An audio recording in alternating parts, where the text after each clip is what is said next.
এসে গেল আরও একটা নির্বাচন, কিন্তু এখনও শেষ হলো না শীতলকুচির ঘটনার তদন্ত। গত বিধানসভা ভোটের শীতলকুচির ঘটনা মনে আছে, যেখানে কেন্দ্রীয় বাহিনীর জওয়ানের গুলিতে মৃত্যু হয় 4 গ্রামবাসীর। তারপর তোলপাড় হয়ে গিয়েছিল গোটা দেশ, সমালোচনার ঝড় উঠেছিল রাজনৈতিক মহলে। 3 বছর পার হয়েছে, আবারও সেই শীতলকুচিতে চলে এলো আরও একটি নির্বাচন। লোকসভা নির্বাচনের প্রথম দফার ভোট হতে চলেছে শুক্রবার।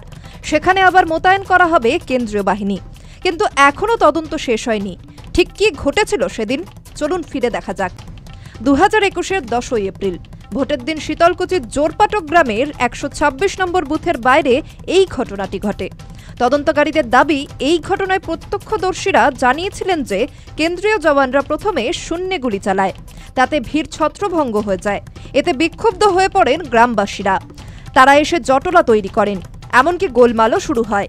আর তখনই বুথের দিকে তাক করে গুলি ছোড়েন কেন্দ্রীয় বাহিনীর জওয়ানরা। সূত্রের খবর, এই প্রমাণ মিলেছে ফরেনসিক তদন্তেও। এই ঘটনার তদন্তভার রাজ্য সিআইডিকে দিলে একজন ডিআইজির নেতৃত্বে বিশেষ তদন্তকারী দল তৈরি করা হয়।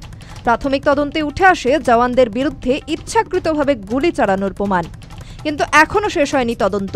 সিআইডি সূত্রে খবর, এই ঘটনায় মূল অভিযুক্ত 6 জন সিআইএসএফ জওয়ানকে একাধিকবার ডাকা হলেও হাজির হননি তদন্তকারীদের সামনে। আদালত থেকে জামিন নেন তারা। এমনকি ওই ঘটনায় সিবিআই তদন্ত চেয়ে আদালতের দ্বারস্থ হন তারা।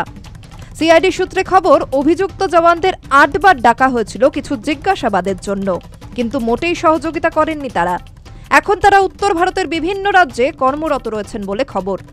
অভিযোগ রয়েছে, সেখানে গিয়ে তাদের সঙ্গে যোগাযোগ করতে পারেনি তদন্তকারীরা।